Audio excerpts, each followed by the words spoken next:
अस्सलाम वालेकुम क्लास 5। आज हम एक्सरसाइज 3.4 कंटिन्यू करेंगे अपनी। हम लोगों ने क्वेश्चन नंबर 1 से 4 तक कर लिए थे, उसके बाद 5 से 13 तक आपका होमवर्क था।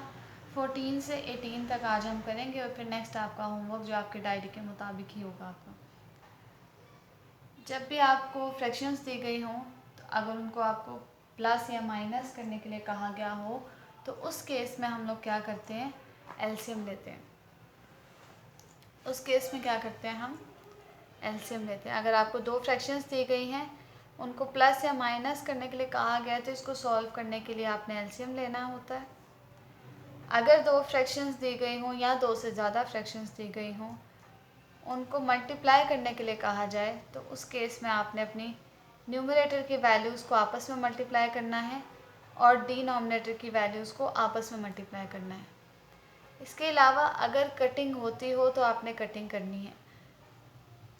कटिंग अगर एक फ्रैक्शन आपकी दी गई है इस तरह से, यहाँ से यहाँ कटिंग कर सकते हैं आप, यानी ऊपर और नीचे दोनों ऐसी वैल्यूज़ हैं जो कि सेम टेबल पे जाती हैं, तो उसकी कटिंग कर सकते हैं आप। इसके बाद दूसरी फ्रैक्शन अगर आपको दी गई हो, यहाँ पर ये दो अलग अलग फ्रैक्शन हैं, ठीक है।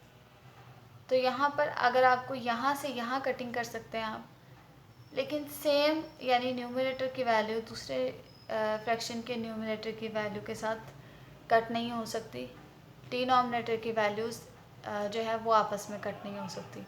या तो क्रॉस मल्टीप्लाई करेंगे आप, या सेम फ्रैक्शन में ऊपर से नीचे कटिंग करेंगे आप। कटिंग सिर्फ दो तरह से हो सकती है, या तो आप ऊपर से नीचे कटिंग करेंगे या क्रॉस कटिंग करेंगे। अब अपने सवाल पे आ जाते हैं हम। सबसे पहले जो भी आपको फ्रैक्शंस दी गई हैं उनको अगर आपको मल्टीप्लाई करने के लिए कहा गया है तो आपको उनको एक ही फ्रैक्शन में लिख लेना है और ऊपर वाली वैल्यूज़ को आपस में मल्टीप्लाई कर देना है और नीचे वाली वैल्यूज़ को आपस में, इस तरह से लिख लेंगे। फिर हम देखेंगे कि कोई वैल्यू है जो कि सेम टेबल पर जाती हों। यहाँ पर 2 और 4 है, ये दोनों 2 के टेबल पर आते हैं, इसका मतलब है यहाँ कटिंग हो सकती है। इसको कटिंग करेंगे, 2 1 ज़ा 2, 2 2 ज़ा 4। अब यहाँ पर जो है वैल्यू क्या रह गई 1 और यहाँ पर वैल्यू क्या रह गई 2। अब क्या लिखेंगे नेक्स्ट स्टेप में, 3 मल्टीप्लाई बाय 1 मल्टीप्लाई बाय 2, क्योंकि 4 ख़त्म हो गए, क्या हो गया अब 2। इसी तरह डिनोमिनेटर में यहाँ पर है 1 मल्टीप्लाई बाय 7 मल्टीप्लाई बाय 5। अब जो ऊपर वैल्यूज़ हैं उनको आपस में मल्टीप्लाई कर लेंगे। 3 मल्टीप्लाई बाय 1 3, 3 2 ज़ा 6, तो ऊपर आएगा 6 और नीचे 1 मल्टीप्लाई बाय 7 7, 7 मल्टीप्लाई बाय 5 35। ये आपका answer. Next question, question number 15। इसी तरह पहले हम ये चेक कर लेंगे कि कटिंग होती है कि नहीं होती।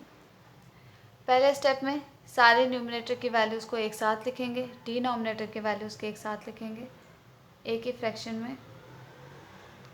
इसके बाद ऊपर और नीचे वैल्यूज़ देखेंगे जो कि सेम टेबल पर जाती हों। यहाँ पर 3 है, इसको आप 9 से भी कट कर सकते हैं और 3 के साथ भी कर सकते हैं।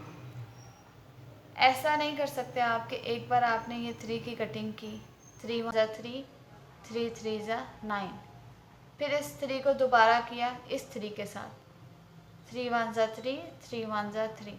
जो चीज़ एक बार कट जाती है उसके बाद जो वैल्यू आ जाती है वो दूसरी बार वो वैल्यू और उसकी ओरिजिनल वैल्यू होती है। फिर यानी यहाँ पर 4 था, जब वो कट के 2 हो गया तो इसका मतलब है अब यहाँ पर 2 है, यहाँ पर 4 नहीं है, 4 ख़त्म हो चुका है। तो आप इस 3 को कट करना चाहें अगर 9 के साथ तो 9 के साथ कर सकते हैं, और 3 के साथ करना चाहें तो 3 के साथ भी कर सकते हैं। हम 3 के साथ कर लेते हैं, 3 1 ज़ा 3 और 3 1 ज़ा 3।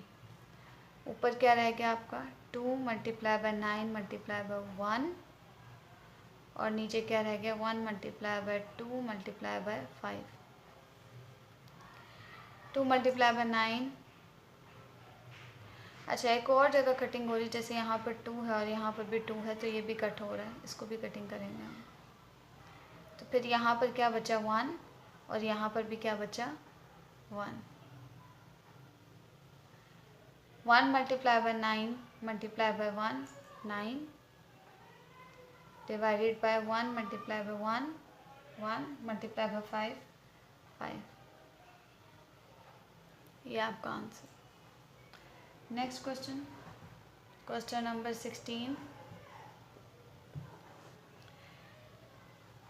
फर्स्ट स्टेप, एक ही साथ लिख देंगे अपने न्यूमरेटर और डिनोमिनेटर की वैल्यूज़ को।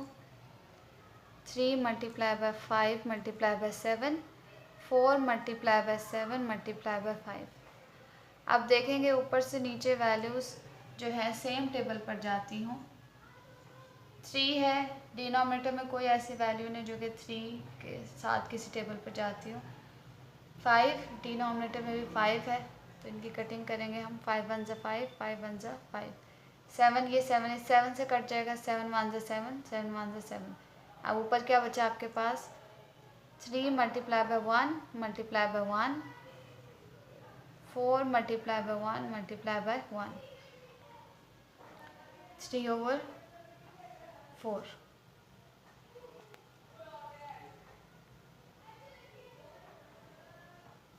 आपका आंसर।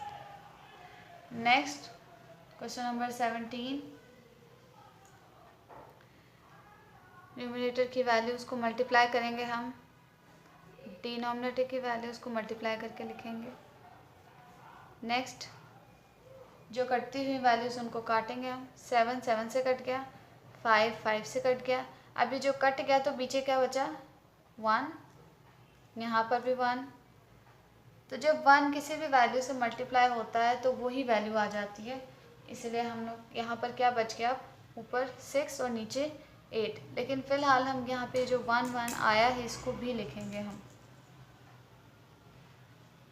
ये स्टेप मिस नहीं करेंगे हम।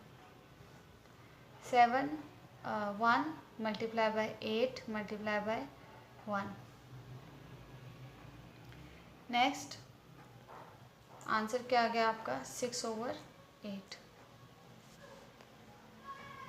नेक्स्ट क्वेश्चन नंबर 18 है आपका।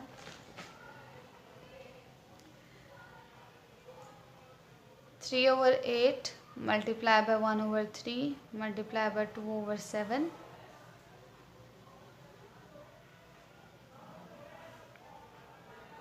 ये 3 इस 3 से कट गया। 2 के टेबल में 8 आता है। 2 1 2 2 4 8। अब ऊपर क्या बच गया? 1 मल्टीप्लाई बाय 1 मल्टीप्लाई बाय 1 और नीचे 4 मल्टीप्लाई बाय 7।